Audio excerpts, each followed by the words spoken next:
The principal told me my son was too sensitive for the real world. He said it with a smile. He said it while sitting on evidence that could have ended his career 3 months earlier. He had no idea I was already holding that evidence too. Let me start at the beginning. Not the dramatic beginning. Not the moment everything fell apart. The real beginning. The one that looks completely ordinary until you know what you were looking for. It was a Tuesday in October.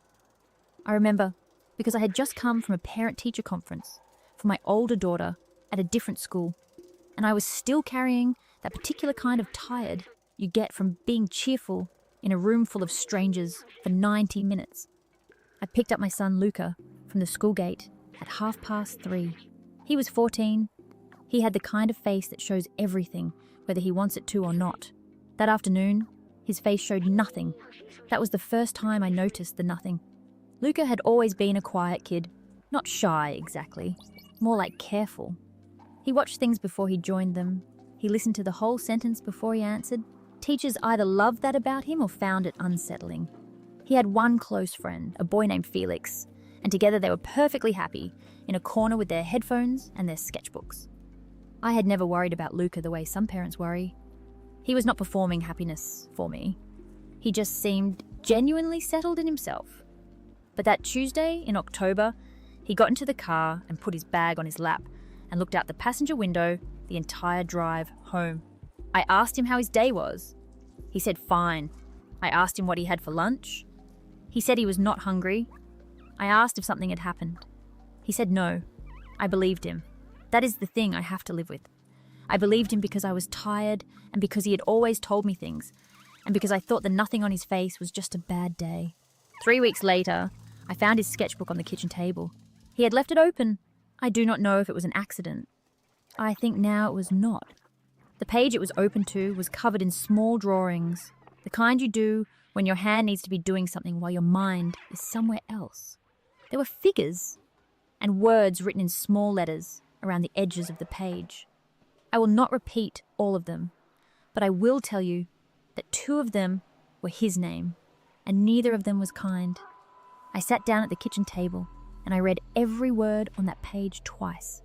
Then I closed the sketchbook and I put it back where I found it, and I made dinner, and I waited for Luca to come home. That conversation took 2 hours. It did not start easily. It started with me saying I had seen the sketchbook and him going very still, and a long silence during which I kept my face completely neutral because I knew that if I cried or got angry, he would close up and I would lose him for weeks. And then, slowly, the way water finds its way through a crack in a wall, he started talking. It had been going on since the start of the school year. A group of 4 boys, not strangers, not random aggressors, boys from his class, boys whose names I recognized because they had been at birthday parties when Luca was younger. The things they did were not the things you see in a movie about bullying. There were no fists. There was a chat group.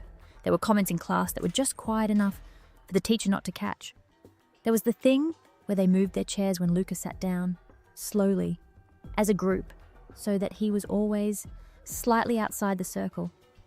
There was the thing where they responded to everything he said with a single word. Weird. Just that. Weird. Every time. Until he stopped saying anything at all. He had told his form teacher in September. She had said she would look into it. In October, she told him she'd spoken to the boys and they had said it was just joking around and Luca was being too sensitive. She told him to try to have a sense of humor about it. I want you to hold that sentence. Try to have a sense of humor about it. My son, who was drawing his own name, surrounded by cruelty in a sketchbook he left open on the kitchen table, was told to have a sense of humor. I called the school the next morning. I was polite. I was specific. I said I needed to meet with the form teacher and the principal.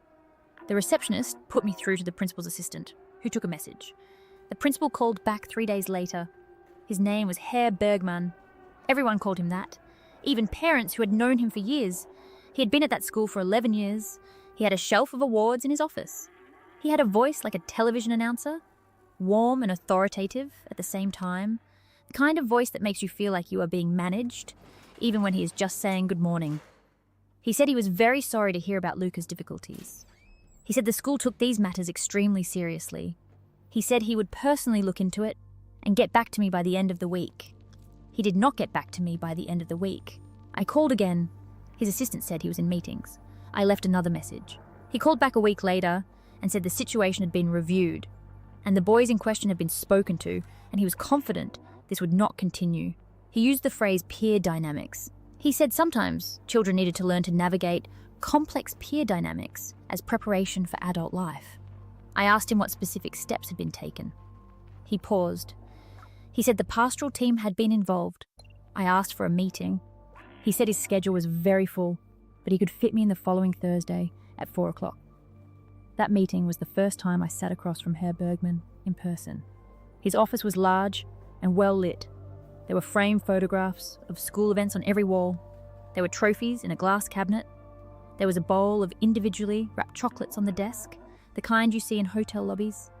He offered me one when I sat down. I declined. He was charming. That is the word.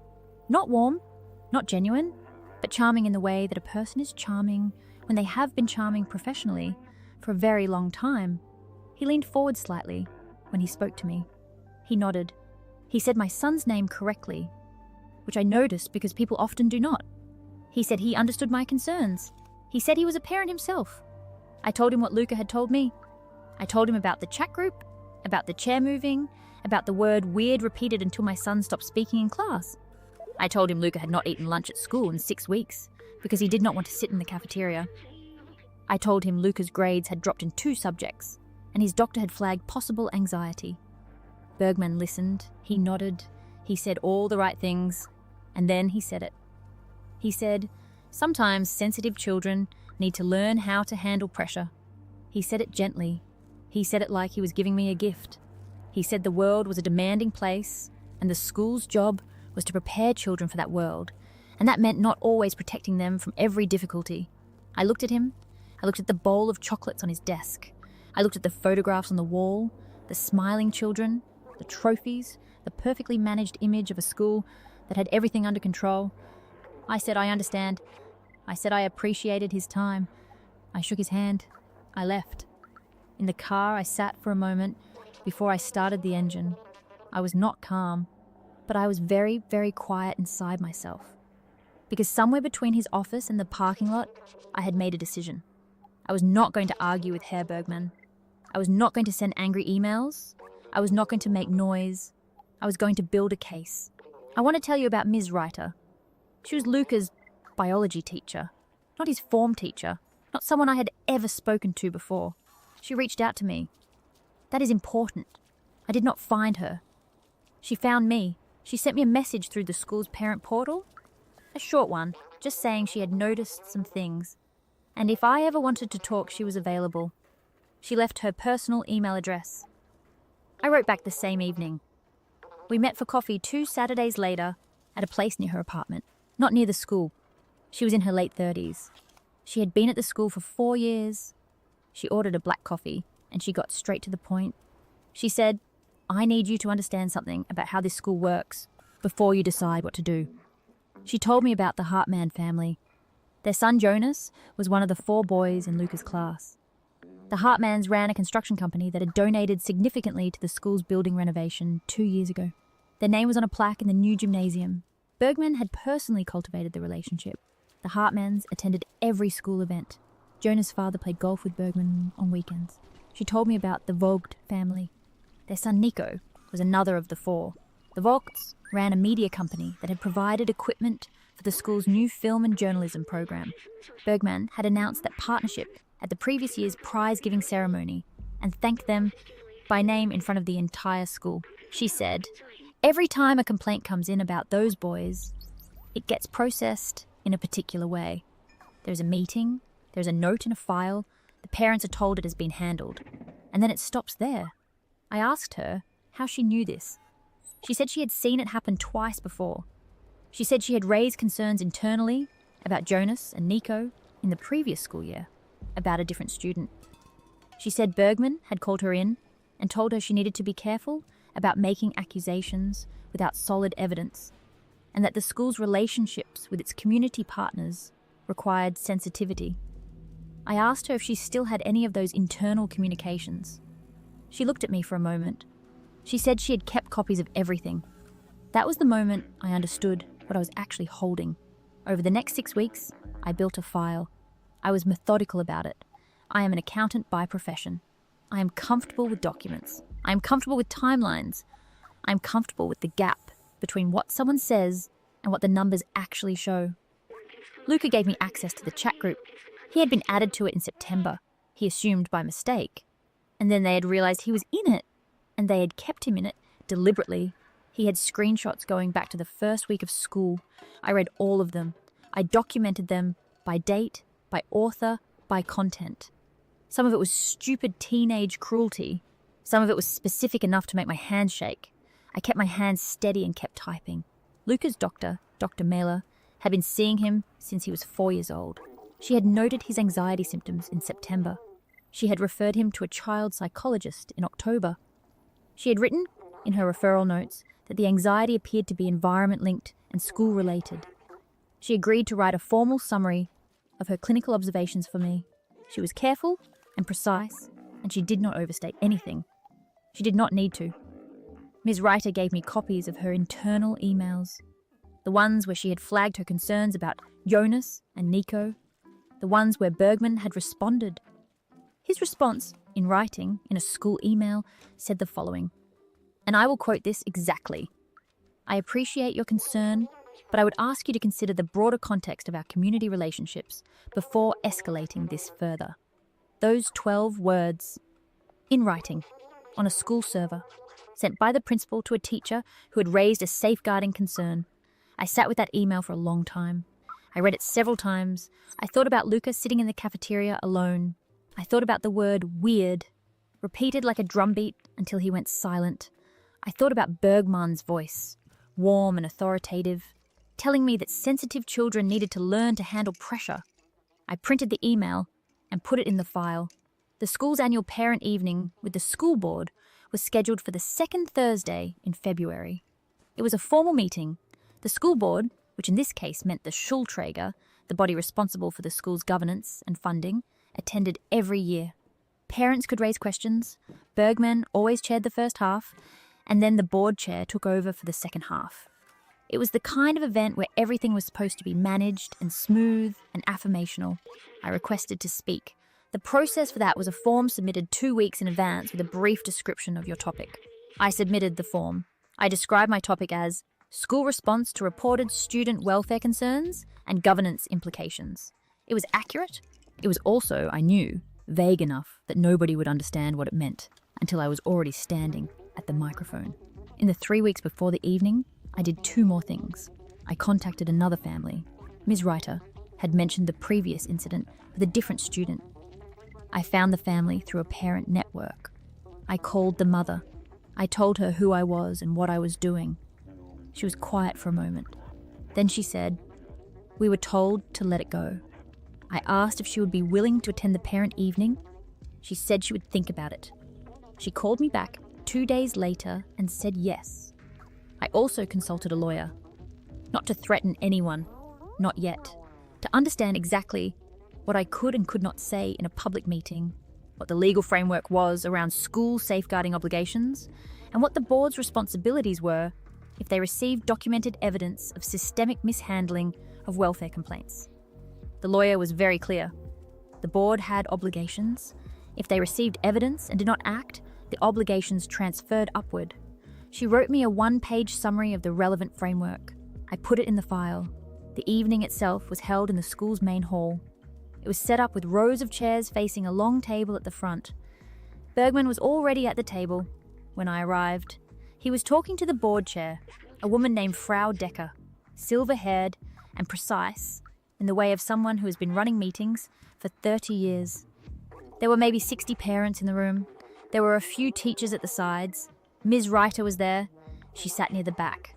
We did not acknowledge each other. I sat in the 3rd row. I had my file in a bag under my chair.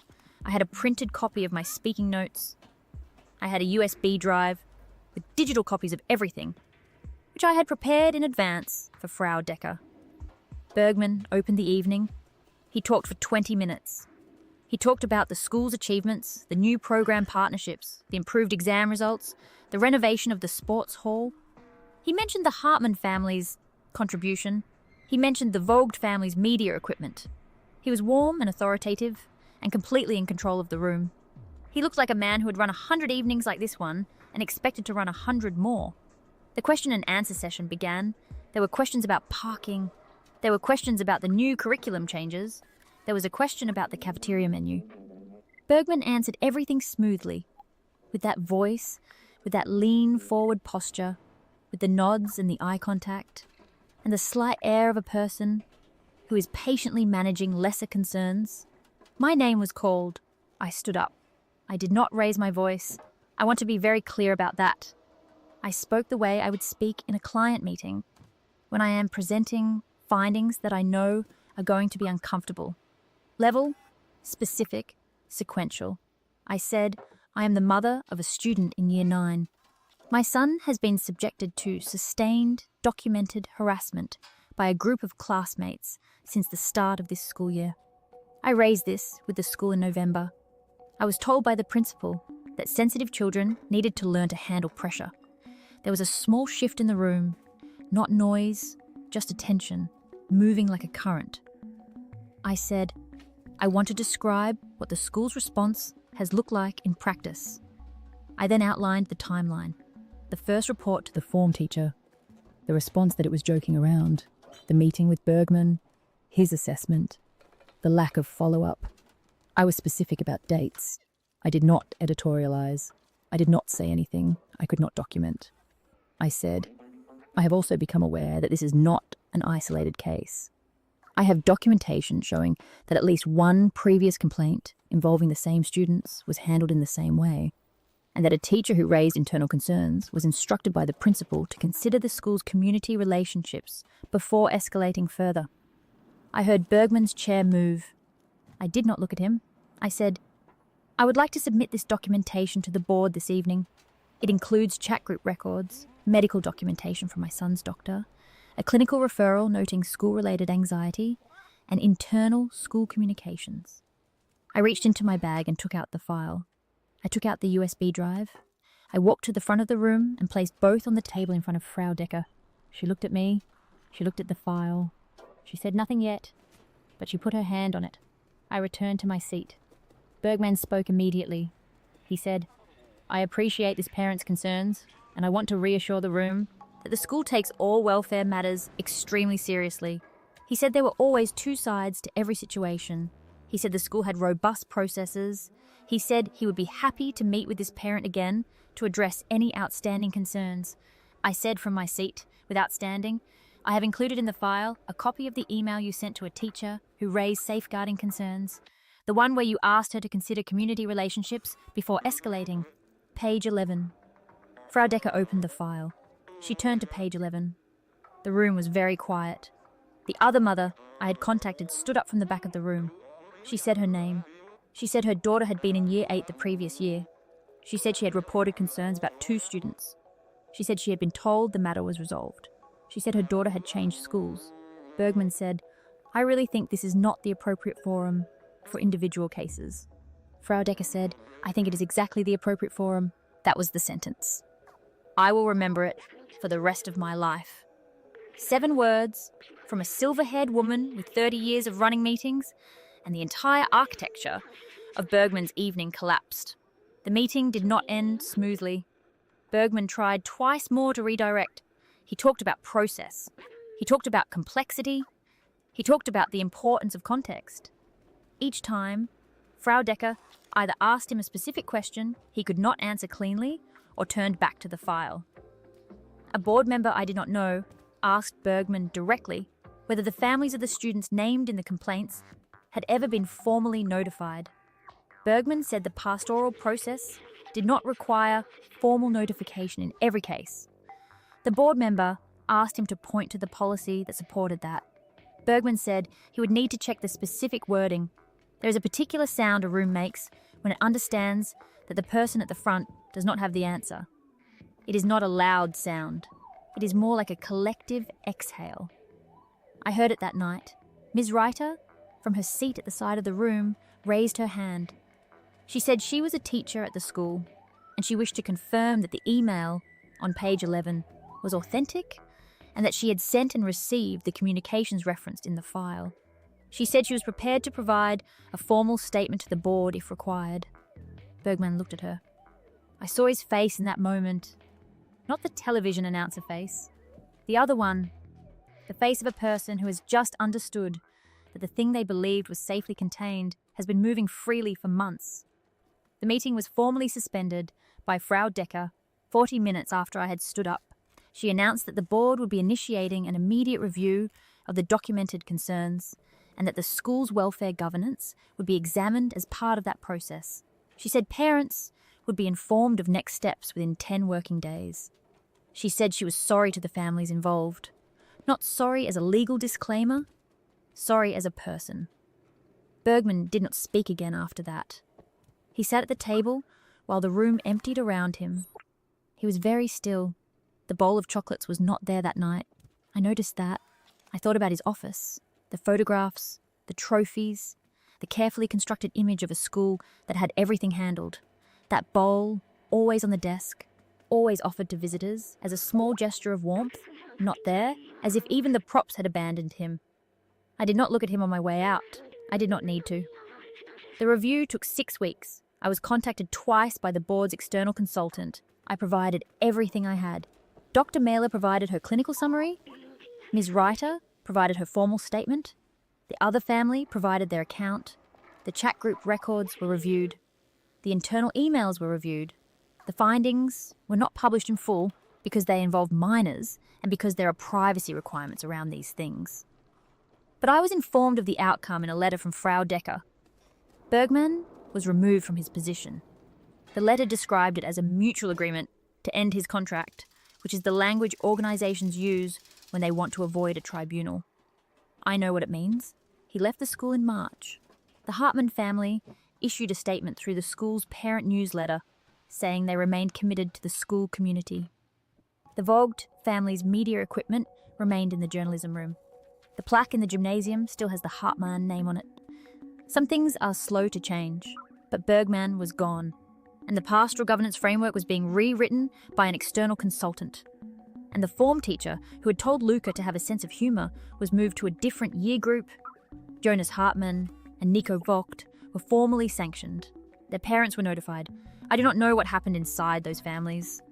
That is not my story to tell. I know that the sanctions were real and documented, which is more than anything that had happened before. I want to tell you what Luca was doing during all of this. Because I think people sometimes imagine that a child in this situation is watching the drama unfold, waiting for justice, feeling vindicated in real time. That is not how it was. Luca knew I was doing something. He did not know the details. I had made a decision early on not to involve him in the mechanics of it, not because I was hiding things from him, but because I did not want him to carry the weight of it. He had enough. The chat group screenshots had been his to give me, and he had given them, and that had taken courage. I do not think he fully understood he had. After that, I told him, "You have done your part, let me do mine." He went back to his sketchbook. He drew different things. I noticed that. The words around the edges of the pages changed. Not immediately, not in a straight line, but gradually. He started eating lunch at school again in January, after I had told him that the situation was being formally reviewed and that things were going to change. He did not ask me how I knew. He just said okay and went back to his cereal. Felix, his friend, had never left. That is worth saying. Felix had been there the whole time, sitting in the corner with his headphones, steadfastly present in the way that only a 14-year-old who does not yet know how rare that is can be. I made Felix his favourite cake in February. He seemed confused by this, but he ate 2 slices. After Bergman left, after the review concluded, I started looking at other schools. Not because I had to. The situation at Luca's school was being addressed. The people responsible were being held accountable. In theory, things were better. But I had learned something in those months that I could not unlearn. I had learned that a school can have trophies and award ceremonies and community partnerships and a principal with a warm voice and a bowl of chocolates on his desk and still be a place where a quiet boy sits alone in a cafeteria for 6 weeks while the adults around him weigh his well-being against a plaque in a gymnasium. I found a school 20 minutes further from our house. It was smaller. it had fewer trophies. The principal was a woman in her 50s who, when I met her, spent the first 10 minutes of our conversation asking me questions about Luca rather than telling me about the school's achievements. She asked what he liked. She asked how he communicated when something was wrong. She asked what made him feel safe. I sat in her office and I thought about Bergman's office. I thought about the photographs and the trophies and the bowl of chocolates. I thought about the word weird, repeated until my son went silent. I thought about the sketchbook on the kitchen table, open to that page, which I now believe was not an accident. I told the principal about the sketchbook. She listened without interrupting. When I finished, she said, "He sounds like someone worth knowing." Lucas started at the new school in April. The first week, he came home and talked for 20 minutes about a biology project. He talked about the details of it, the methodology, the way the teacher had structured the experiment. He talked the way he used to talk before October, with that careful attention to the whole sentence, the listener's quality, that was always more gift than limitation. I did not cry. I made dinner. I asked questions. I let him talk. I still have the file.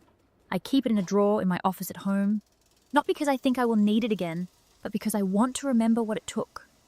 I want to remember that when someone with authority and a warm voice and a wall full of trophies tells you that your child needs to learn to handle pressure, the correct response is not to believe them. The correct response is to go home, open a drawer, and start building something they cannot dismiss. The sketchbook is on his desk now. The current page, the last time I saw it, had a drawing of a coastline. Just a coastline. Water and rocks and a horizon. No words around the edges. I looked at it for a long time. Then I closed his door and let him sleep. There's one more thing I want to say. About Ms. Reiter. After the review concluded, she stayed at the school. She was formally recognised by the board as having acted in good faith in raising her concerns. The new pastoral framework included a protected reporting channel for teachers, which had not existed before. She told me, in a message after it was all done, that she had kept those emails for 2 years and had never been sure she would use them. She said she was glad she had. I think about that sometimes. The things we hold on to without knowing why. The emails in a folder, the screenshots on a phone, the sketchbook left open on a kitchen table, the small, quiet acts of preservation that happen before anyone knows they are building a case. Before anyone knows what the case will cost, or what it will win, or whether it will be worth it. It was worth it. I'm not saying that loudly. I'm not saying it with a fist in the air. I am saying it the way you say something true that took a long time to earn. It was worth it.